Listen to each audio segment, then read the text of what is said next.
Mari kita satu hati dalam doa. Bapa yang baik, terima kasih buat kasih setia, buat kebaikan Tuhan dalam kehidupan kami. Terima kasih buat pemeliharaan-Mu yang sempurna sepanjang minggu ini. Sungguh kami mengucap syukur. Tuhan Yesus, Bapa yang baik, kami mau kata hari ini Tuhan, kami mau katakan Tuhan, kami mau mendengarkan firman-Mu. Kami mau siapkan hati kami, mendengarkan firman-Mu, merenungkan firman-Mu, dan mengaplikasikan firman-Mu dalam kehidupan kami. Terima kasih Tuhan Yesus, kami siap mendengarkan firman-Mu. Dalam nama Yesus, haleluya. Amin. Shalom Bapak Ibu, Saudaraku, rekan-rekan terkasih, Jemaat Home CC dimanapun berada. Hari ini kita akan belajar kebenaran firman Tuhan dengan tema, siapa Tuhan yang sesungguhnya atas hidup kita? Kristus yang bangkit atau uang? Ya, kita akan belajar dari Kisah Para Rasul 4 ayat 32 sampai dengan 37 dalam perikop cara hidup jemaat. Nah, Bapak Ibu Saudaraku, untuk memahami firman Tuhan ini dengan benar, kita harus melihat melihatnya dalam sebuah aliran narasi Kisah Para Rasul yang utuh. Pasal 4 ini, Kisah Para Rasul 4 ini tidak berdiri sendiri. Tentunya ini adalah kelanjutan dari rangkaian peristiwa yang sangat menentukan bagi gereja mula-mula. Ya, perhatikan apa yang terjadi sebelumnya. Saya baca di Kisah 4 ayat 21. Gereja baru saja diancam. Ya, Petrus dan Yohanes ditangkap, diinterogasi dan dilarang keras berbicara tentang Yesus. Ancaman ini nyata, bukan sekadar gertakan sambal. Para pemimpin Yahudi memiliki kekuasaan untuk menyiksa dan membunuh. Bayangan salib masih membentang di belakang mereka. Nah, menariknya, apa respon jemaat? Jadi sebelum kita masuk dalam Kisah Para Rasul 4 ayat 32 sampai dengan 37. Kisah Para Rasul 4 ayat 24 sampai dengan 30, respon jemaat adalah ternyata jemaat itu berdoa, Bapak Ibu Saudaraku. Jemaat tidak mengadakan rapat strategis mencari pengacara. Jemaat tidak mengorganisir protes, tapi jemaat mengangkat suara kepada Tuhan. Dan perhatikan isi doa mereka di dalam Kisah Rasul 4 ayat 31. Mereka semua penuh dengan Roh Kudus selalu memberitakan firman Allah dengan berani. Wow. Inilah konteks langsung dari pasal yang kita baca hari ini. Jemaat yang baru saja keluar dari ruang doa, jemaat yang baru saja diguncang oleh kuasa Roh Kudus, jemaat yang mulutnya masih basah oleh berita kebangkitan yang mereka kumandangkan dengan berani. Dan pada titik inilah penulis, yaitu Lukas, menuliskan ayat 32 sampai dengan 37. Ini bukan interupsi. Ini bukan sisipan tentang program sosial gereja. Ini adalah buah yang tidak terelakkan dari Injil kebangkitan yang sungguh-sungguh dipercaya. Kisah Para Rasul 4 ayat 32 sampai dengan 37 ini, Bapak Ibu Saudaraku, saya ingin mengajak kita semua untuk melihat bahwa di dalam firman Tuhan ini ada pertanyaan yang fundamental yang sedang diuji.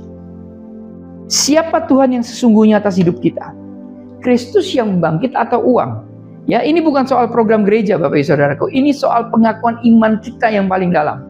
Amin. Mari kita bahas satu persatu dalam Kisah Rasul 4 ayat 32 sampai dengan 37 ini.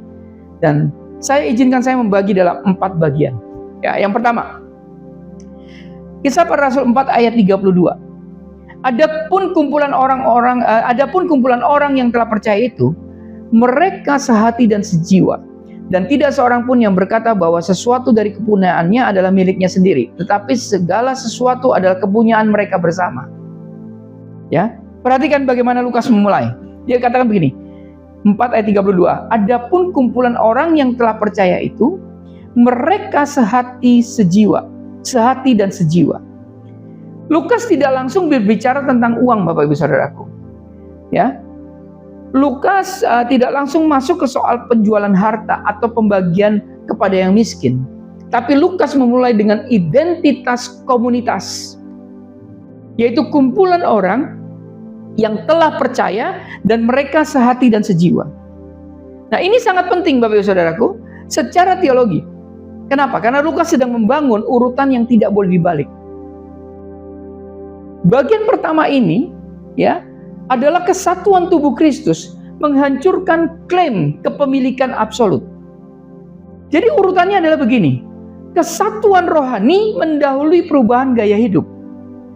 Mereka tidak menjadi murah hati supaya bersatu, tapi mereka bersatu karena Injil, dan dari kesatuan itulah lahirlah kemurahan hati. Ini namanya ekonomi komunitas. Ekonomi komunitas ini bukanlah alat untuk menciptakan persatuan buatan, bukan, melainkan ekspresi dari persatuan yang sejati yang sudah dikerjakan oleh Roh Kudus. Nah, lalu Lukas lanjutkan begini. Tidak seorang pun berkata bahwa sesuatu dari kepunyaannya adalah miliknya sendiri. Coba kita perhatikan ya Bapak Ibu Saudaraku ya. Mari kita cermati kata-kata ini dengan sesama. Tidak menghapus kepemilikan pribadi. Frasa yang berkata, kalimat yang berkata bahwa sesuatu dari kepunyaannya adalah miliknya sendiri, menunjukkan apa yang terjadi dalam hati dan perkataan mereka, bukan status legal kepemilikan.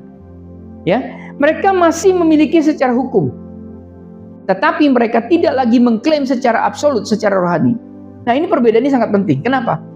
Masalah yang sedang Lukas hadapi bukanlah ada tidaknya kepemilikan, tetapi siapa yang berdaulat atas kepemilikan itu.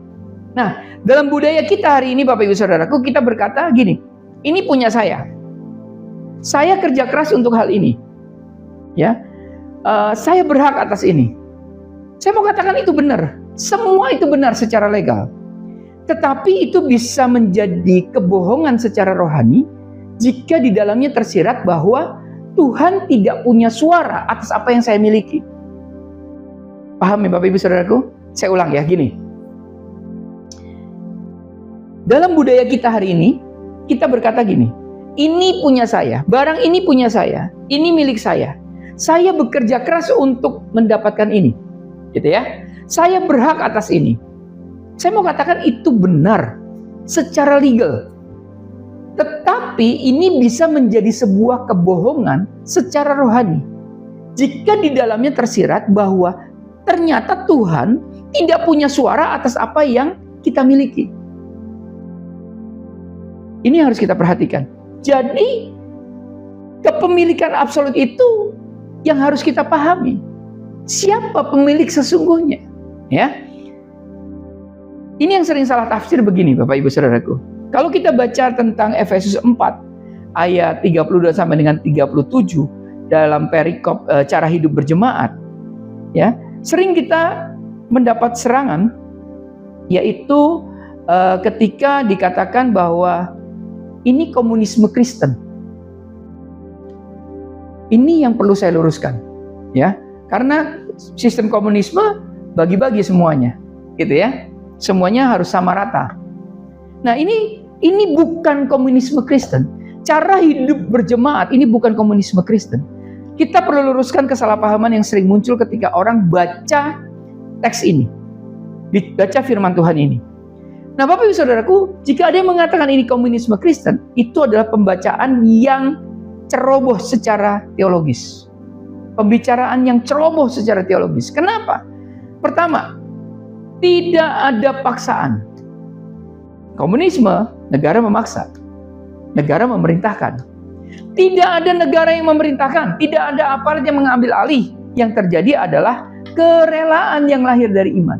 Jadi ini bukan komunisme Kristen. Yang kedua, ini bukan komunisme Kristen adalah tidak ada penghapusan hak milik. Kita akan lihat nanti ya dalam Kisah 5 ayat 4. Petrus berkata kepada Ananias, selama tanah itu tidak dijual, bukankah itu kepunyaanmu? Dan setelah dijual, bukankah hasilnya itu dalam kuasamu? Jelas sekali bahwa kepemilikan pribadi itu diakui. Yang ketiga, kenapa bukan komunisme Kristen? Tidak ada struktur negara yang menggantikan keluarga atau gereja. Ini adalah komunitas iman yang bertindak berdasarkan imannya, bukan sistem politik yang memasakkan kesamarataan. Jadi, mari kita tolak anggapan bahwa ini adalah komunisme. Cara hidup berjemaat ini adalah komunitas atau cara hidup komunitas kerajaan Allah yang hidup di bawah ketuhanan Kristus. Katakan amin. Nah, Bapak Ibu Saudaraku, ada juga budaya kita hari ini yang mengatakan bahwa ini adalah privatisasi iman. Ya. Orang berkata iman itu urusan pribadi saya dengan Tuhan. Atau begini, Saya nggak suka agama dicampur dengan urusan pribadi seperti uang. Bapak Ibu Saudaraku, ayat 32 ini adalah sanggahan langsung terhadap pandangan itu. Saya mau katakan begini, iman yang tidak menyentuh dompet adalah iman yang tidak menyentuh apapun. Allah yang berdaulat atas jiwa, namun tidak berdaulat atas rekening bank adalah Allah palsu. Dan bukan Allah yang bangkit dari antara orang mati. Izinkan saya menegaskan dengan dua kalimat yang perlu kita ingat. Pertama begini, Alkitab tidak melarang memiliki, tetapi melarang kita menyembah. Alkitab tidak melarang kita memiliki segala sesuatu, termasuk uang, tapi melarang kita menyembah uang atau menyembah segala sesuatu. Yang hanya boleh sembah adalah Yesus Kristus Tuhan. Yang kedua, kesatuan dalam sebuah komunitas tapi tidak menyentuh dompet hanyalah sebuah persetujuan yang palsu.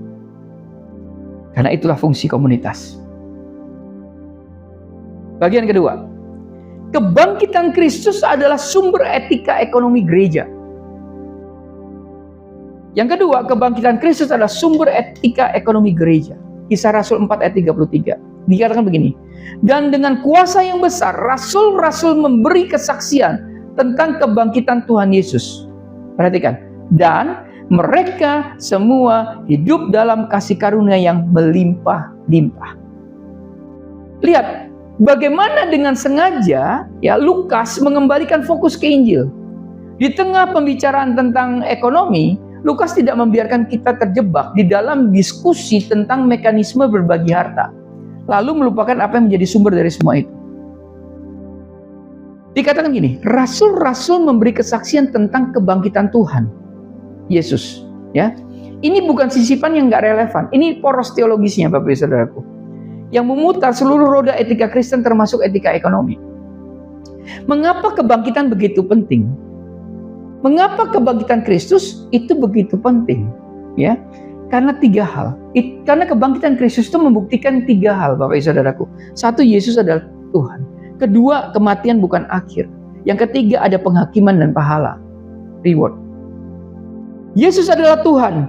Dengan kebangkitan Kristus, Yesus adalah Tuhan. Kenapa? Karena Ia menang. Ia telah menang atas maut. Ia duduk di sebelah kanan Allah Bapa. Segala kuasa di surga dan di bumi diberikan kepadanya, termasuk kuasa atas uang dan harta kita.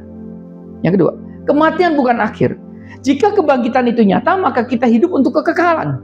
Dan jika kita hidup untuk kekekalan, maka kita tidak perlu menggenggam erat-erat harta dunia yang fana ini. Amin. Kebangkitan Kristus itu ada penghakiman dan pahala atau reward. Kristus bangkit dan akan datang kembali. Kita akan mempertanggungjawabkan semua yang dipercayakan kepada kita. Nah, Lukas menambahkan begini, dan mereka semua hidup dalam kasih karunia yang melimpah-limpah. Perhatikan kasih karunia. Kasih karunia di sini bukan sekedar perasaan rohani yang melambung tinggi, nge-fly gitu ya.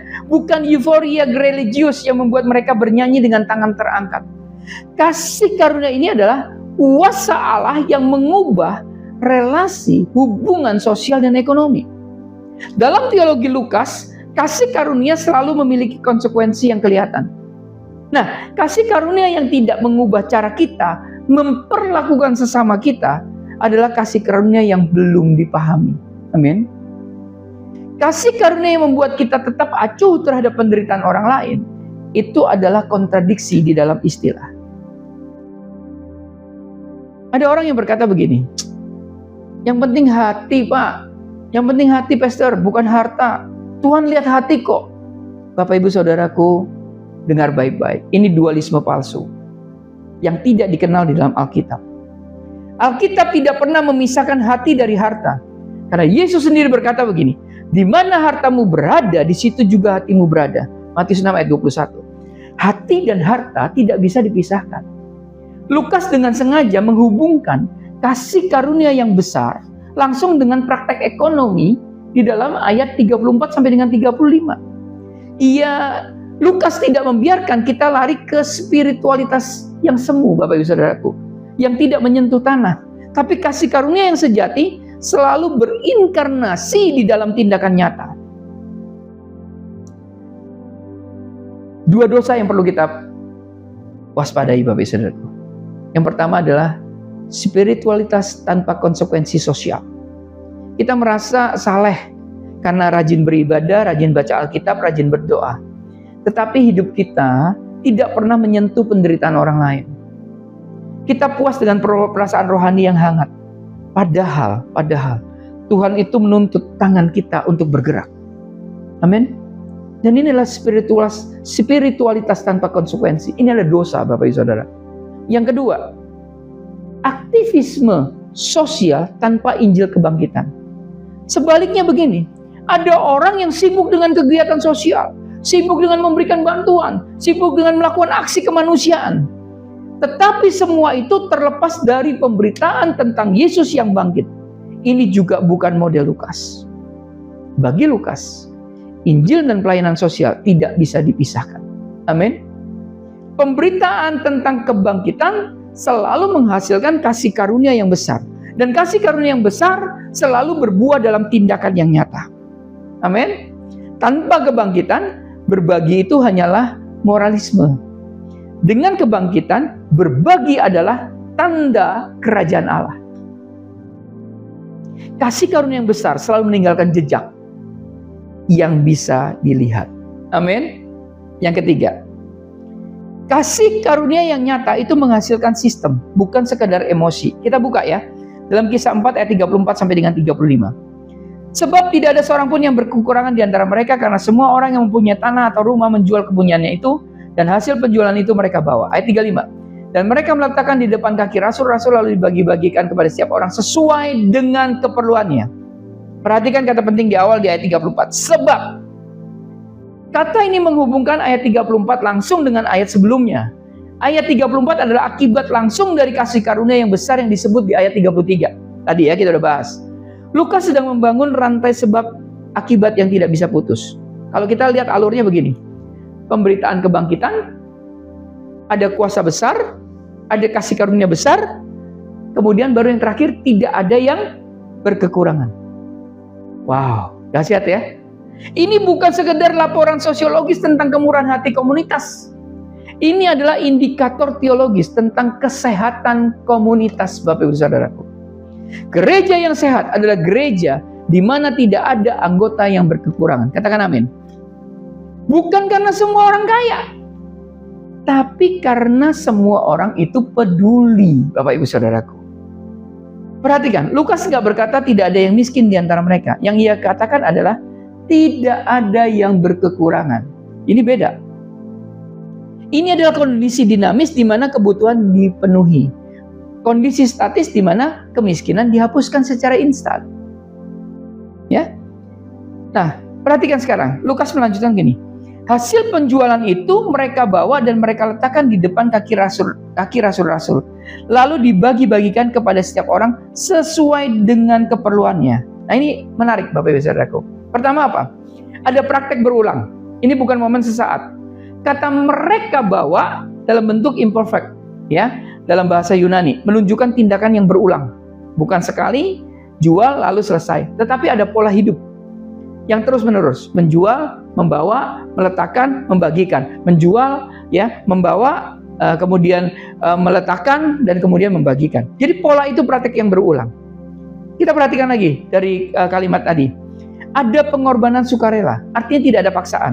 Mereka menjual tanah dan rumah, aset produktif dan aset tempat tinggal. Ini bukan memberi dari kelebihan, tapi ini memberi yang menyentuh rasa aman dasar manusia. Ketiga, ada penyerahan kontrol. Mereka meletakkan di depan kaki rasul-rasul.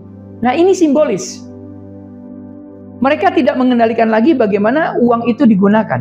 Mereka percaya pada kepemimpinan rohani untuk mendistribusikan sesuai kebutuhan.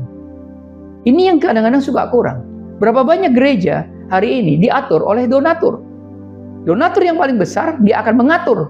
Memiliki kepentingan yang besar juga untuk mengatur. Ya. Keempat, ada akuntabilitas kepemimpinan. Rasul-rasul bertanggung jawab untuk membagikan. Ini bukan anarki, di mana setiap orang ngambil sendiri, tapi ada struktur, ada tata kelola, ya, ada pertanggungjawaban. Dan yang terakhir dibagi-bagikan kepada setiap orang sesuai dengan keperluannya. Artinya, ini prinsip sangat penting. Bukan kesamaan nominal. Jadi setiap orang dapat jumlah yang sama. Bukan seperti itu. Tetapi pemenuhan kebutuhan nyata. Ada yang butuh lebih, ada yang butuh kurang. Yang jadi patokannya adalah kebutuhan, bukan keseragaman. Jadi gereja di dalam sebuah komunitas, maka yang paling penting adalah pemenuhannya adalah sesuai ya dengan keperluannya. Nah, Bapak Ibu Saudaraku, dalam gereja kita hari ini ada dosa yang sudah mendarah daging, yaitu yang penting sudah didoakan. Kalimat itu yang penting sudah didoakan. Artinya begini, kita mendengar ada saudara yang kesulitan ekonomi, lalu kita berkata, baik, nanti kita doakan ya. Dan kita sudah merasa melakukan kewajiban rohani, Bapak Ibu Saudaraku. Kita sudah merasa melakukan kewajiban rohani kita dengan kita mengatakan, baik, nanti kita doakan ya. Padahal doa tanpa tindakan adalah penghinaan terhadap Allah yang memanggil kita untuk menjadi jawaban doa itu sendiri. Wow, hati-hati. Yakobus berkata di dalam Yakobus 2 ayat 15-16, jika seorang saudara atau saudari tidak mempunyai pakaian dan kekurangan makanan sehari-hari, dan seorang dari antara kamu berkata, selamat jalan, kenakanlah kain panas dan makanlah sampai kenyang, tetapi ia tidak memberikan apa yang perlu bagi tubuhnya, apakah gunanya itu? Bapak Ibu Saudaraku, kita juga perlu waspada terhadap tekanan gaya hidup yang membuat jemaat tenggelam di dalam pinjaman atau pinjaman online dengan bunga yang mencekik, utang konsumtif untuk gaya hidup, tekanan kelas menengah untuk tampil setara dengan orang lain, FOMO, ikut-ikutan. Gereja yang membiarkan anggota-anggotanya bergumul sendirian dengan masalah-masalah ini adalah gereja yang gagal memahami Kisah Para Rasul 4. Doa yang sejati melahirkan komunitas yang bertindak. Gereja gagal bukan ketika miskin, tapi gereja gagal ketika membiarkan orang menderita, jemaat menderita sendirian. Jangan ambil. Bagian keempat, integritas lebih penting dari nominal. Barnabas sebagai kontras awal. Ya, kita lihat di dalam Kisah Rasul 4 ayat 36 sampai dengan 37. Ayat 36. Demikian pula dengan Yusuf yang oleh rasul-rasul disebut Barnabas, artinya anak penghiburan, seorang Lewi dari Siprus. Ia menjual ladang miliknya lalu membawa uangnya itu dan meletakkannya di depan kaki rasul-rasul. Nah, perhatikan, Lukas setelah memberikan gambaran umum tentang praktik jemaat, Lukas kini memberikan contoh konkret. Ini adalah metode penulisan Lukas. Ia suka memberi ilustrasi pribadi untuk memperjelas prinsip umum. Yusuf yang kemudian dikenal sebagai Barnabas adalah contoh dari apa yang baru saja dijelaskan Lukas. Di mana Yusuf ini menjual ladang miliknya, ya, Yusuf atau Barnabas ini menjual ladang miliknya, membawa uangnya dan meletakkannya di depan kaki rasul-rasul. Perhatikan, pertama ini adalah contoh, bukan perintah. Lukas tidak berkata begini, semua orang harus melakukan seperti Yusuf atau seperti Barnabas ini.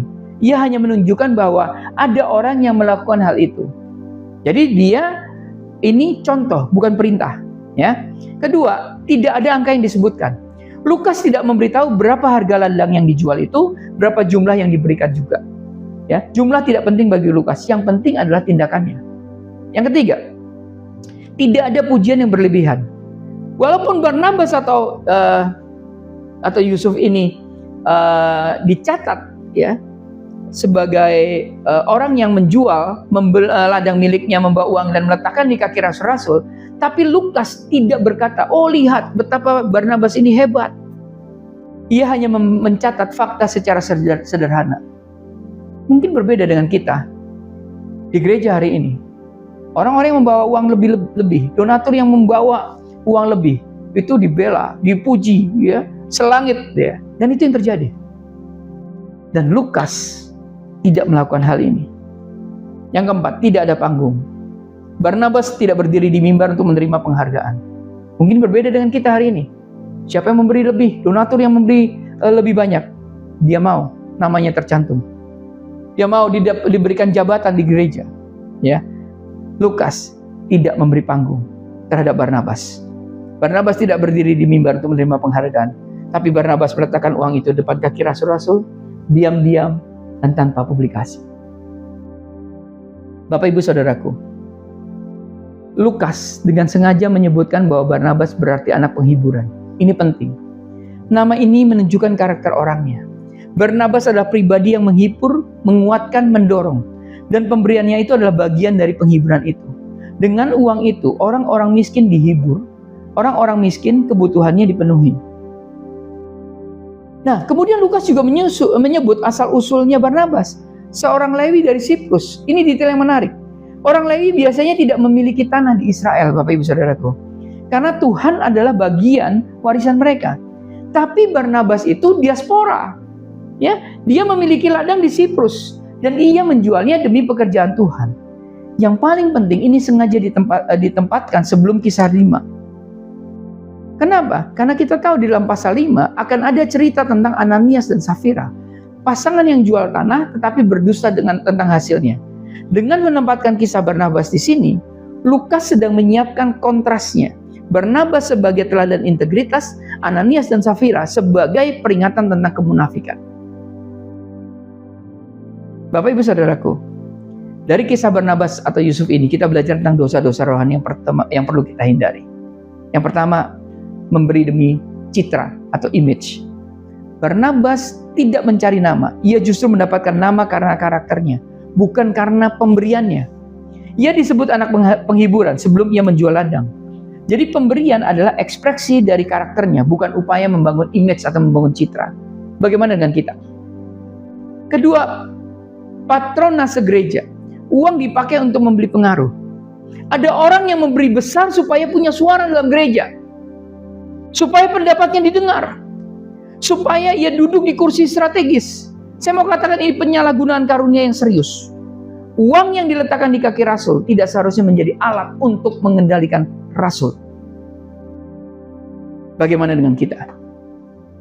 Alkitab tidak memuliakan jumlah, tetapi kejujuran. Uang yang diletakkan di kaki Kristus tidak perlu dipamerkan.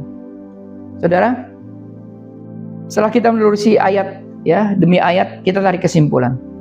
Yang pertama begini, Kisah Para Rasul 4 tidak memerintahkan semua orang untuk menjual semua harta miliknya. Ini bukan model yang diwajibkan. Ananias dan Safira tidak dihukum karena tidak menjual semua. Mereka dihukum karena berdusta. Tetapi Kisah Para Rasul 4 menuntut penundukan total hidup kita, termasuk harta, di bawah ketuhanan Kristus yang bangkit. Ini bukan soal apa yang kita lakukan dengan uang kita. Ini soal siapa yang memegang kendali atas hidup kita. Pertanyaannya bukan berapa persen yang saya harus berikan kepada Tuhan. Pertanyaan adalah apakah Kristus benar-benar Tuhan atas seluruh hidup saya, termasuk uang, termasuk rekening bank saya. Aplikasinya buat kita hari ini, apa artinya? Bagi jemaat di abad ke-21 hari ini. Bagi yang berkelimpahan, Bapak Ibu Saudaraku, kalau Anda diberikan kelimpahan oleh Tuhan, pertimbangkanlah apakah kita hidup dengan standar yang terlalu tinggi. Sementara saudara seiman kita bergumul untuk kebutuhan dasar. Mungkin Tuhan memanggil kita untuk menyederhanakan hidup agar bisa memberi lebih banyak. Amin. Bagi kita yang kekurangan, jangan malu untuk menyatakan kebutuhan. Komunitas itu ada untuk menanggung beban bersama. Dan suatu hari jika Tuhan memberi kelebihan, kita pun bisa menjadi berkat bagi orang lain. Amin. Dan gini buat kita semua, periksa hati kita. Apakah ada klaim absolut atas milik saya? Apakah ada privatisasi iman yang membuat Tuhan tidak berdaulat atas keuangan saya? Bapak Ibu Saudaraku, izinkan saya menutup khotbah ini dengan satu kalimat yang saya harap akan terus bergema dalam hati kita. Jika Injil yang kita percaya tidak pernah mengganggu cara kita memperlakukan uang, maka Injil itu belum sungguh-sungguh kita hidupi. Jika Yesus sungguh-sungguh bangkit dari antara orang mati, jika ia sungguh-sungguh menjadi Tuhan atas segala sesuatu, maka tidak ada satu area pun dalam hidup kita yang bisa kita klaim sebagai wilayah pribadi kita yang bebas dari otoritas Tuhan. Termasuk uang kita, termasuk gaya hidup kita, termasuk masa depan finansial kita. Semuanya ada di bawah kakinya Tuhan. Semuanya untuk kemuliaan Tuhan. Semuanya bagi sesama yang membutuhkan. Sebagai bukti bahwa kita sungguh-sungguh percaya pada kebangkitan Kristus. Amin. Tuhan Yesus memberkati. Mari kita berdoa. Bapa yang baik, Tuhan Yesus Kristus, Engkau bangkit dan memerintah atas segalanya. Engkau duduk di sebelah kanan Allah dengan segala kuasa di surga dan di bumi di tangan-Mu. Kami mengaku seringkali kami menyebut milik kami sebagai hak, padahal itu semua hanya titipan dari-Mu.